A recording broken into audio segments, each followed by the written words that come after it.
Beberapa tahun terakhir, kita menyaksikan kemunculan kembali sebuah tuduhan yang tak lekang oleh waktu, bahwa Presiden Joko Widodo menggunakan ijazah palsu untuk mencalonkan diri sebagai pemimpin negeri ini. Isu ini bukan sekadar perdebatan akademik atau formalitas dokumen. Ia telah menjelma menjadi simbol dari sesuatu yang lebih dalam.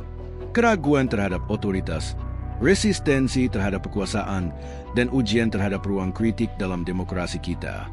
Ketika Bambang Tri Mulyono menggugat keabsahan ijazah Jokowi, banyak pihak menilai ini bukan sekadar aksi hukum, melainkan representasi dari keresahan yang lebih luas, bahwa kritik terhadap kekuasaan kini menghadapi jalan yang makin sempit dan curam. Kasus ini tak berdiri sendiri. Ia bersinggungan langsung dengan bagaimana masyarakat Indonesia saat ini menyikapi otoritas politik dan kebenaran publik. Universitas Gadjah Mada, tempat Jokowi menyelesaikan studinya, telah mengonfirmasi keaslian ijazah sang presiden. Bareskrim pun menyatakan tidak ada pelanggaran pidana. Namun, isu ini tetap hidup di media sosial, dibakar oleh ketidakpercayaan dan kecurigaan yang tak kunjung padam. Kenapa? Karena sebagian masyarakat merasa bahwa kebenaran formal tidak selalu mewakili kebenaran moral yang mereka yakini. Disinilah peran ruang kritik diuji. Apakah masyarakat masih bisa menyuarakan kegelisahan tanpa segera dicap pembuat hoaks? Menariknya, alih-alih membuka ruang dialog, respons negara justru menempuh jalur hukum yang keras. Bambang Tri dipenjara selama 6 tahun atas tuduhan menyebarkan berita bohong yang menimbulkan keonaran. Apakah ia bersalah? Bisa jadi. Tapi yang lebih mengkhawatirkan adalah pesan simbolik dari proses hukum ini, bahwa mereka yang menyuarakan kritik keras terhadap simbol negara bisa dengan cepat dikriminalisasi. Padahal, dalam masyarakat demokratis yang sehat, kritik terhadap pejabat publik, selama berbasis data dan diajukan melalui jalur hukum, adalah bagian dari kontrol sosial, bukan kriminalitas.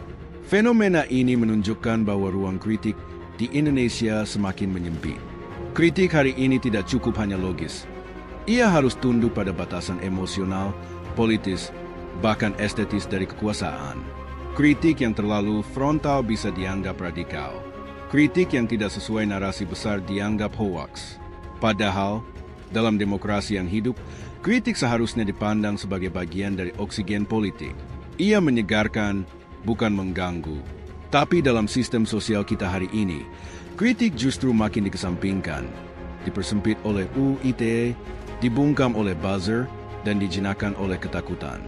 Kasus ijazah Jokowi menjadi titik temu antara politik, budaya, dan hukum. Secara budaya, bangsa ini memang punya kecenderungan untuk menempatkan pemimpin dalam posisi yang tak boleh disentuh.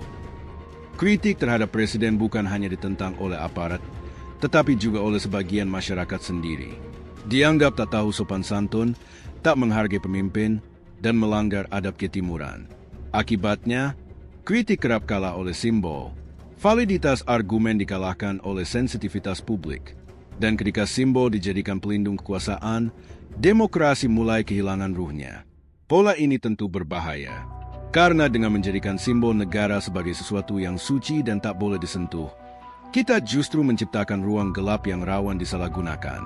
Pemerintah, seperti halnya manusia, bisa salah. Dan karena itu, ia perlu terus diawasi. Tapi bagaimana mengawasi jika suara kita dibungkam, jika tuduhan langsung dijawab dengan penjara, bukan klarifikasi dan transparansi? Bukankah ini yang membuat isu seperti ijazah palsu terus hidup, karena penyelesaiannya tak menyentuh akar keresahan publik? Ruang publik kita telah berubah drastis. Di media sosial, misalnya, kritik tidak hanya harus berhadapan dengan algoritma, tapi juga dengan buzzer yang siap membanjiri siapapun yang berani bersuara di luar garis. Di ruang akademik, diskusi tentang isu-isu politik sensitif mulai dibatasi, baik secara formal maupun informal. Mahasiswa diingatkan untuk tidak kebablasan. Dosen disarankan agar netral. Kata netral menjadi kedok baru untuk diam. Padahal, netralitas sejati adalah keberpihakan pada kebenaran, bukan pada kenyamanan kekuasaan. Lebih jauh, budaya kritik yang tumpul berdampak langsung pada kehidupan sosial. Masyarakat yang tidak terbiasa mengkritik akan terbiasa memaafkan kesalahan kekuasaan. Mereka tidak melihat kejanggalan sebagai masalah, melainkan sebagai takdir. Inilah yang terjadi hari ini. Korupsi dianggap biasa, nepotisme dianggap strategi, dan penyempitan ruang kritik dianggap kebutuhan stabilitas. Dalam konteks ini, kasus ijazah Jokowi bukan lagi soal ijazah, tapi soal arah demokrasi kita. Apakah masih ada ruang bagi rakyat untuk bersuara tanpa takut dibungkam? Dalam demokrasi yang dewasa, pejabat publik bukan hanya siap dipilih, tapi juga siap dikritik.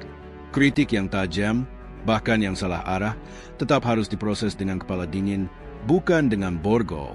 Sebab jika kritik yang salah saja dihukum berat, apalagi kritik yang benar, pemerintah perlu memberi contoh bahwa mereka bersedia diuji, bukan hanya dalam kotak suara, tapi juga dalam ruang wacana. Dan masyarakat perlu diberi tempat untuk tumbuh sebagai warga negara yang berpikir kritis, bukan hanya pengikut yang setia. Kita tidak sedang membela hoax, tetapi membela hak rakyat untuk mempertanyakan. Kita tidak sedang membenarkan tuduhan palsu, tetapi mempertahankan ruang agar kebenaran bisa diuji. Karena tanpa ruang kritik, yang tersisa hanyalah pujian palsu dan tepuk tangan kosong. Indonesia layak memiliki pemimpin yang kuat menghadapi kritik dan rakyat yang cerdas dalam menyampaikan kritik. Maka mari jadikan isu ini bukan akhir dari diskusi, tapi awal dari perbaikan. Karena jika suara rakyat tak lagi punya ruang, untuk apa kita bicara tentang demokrasi?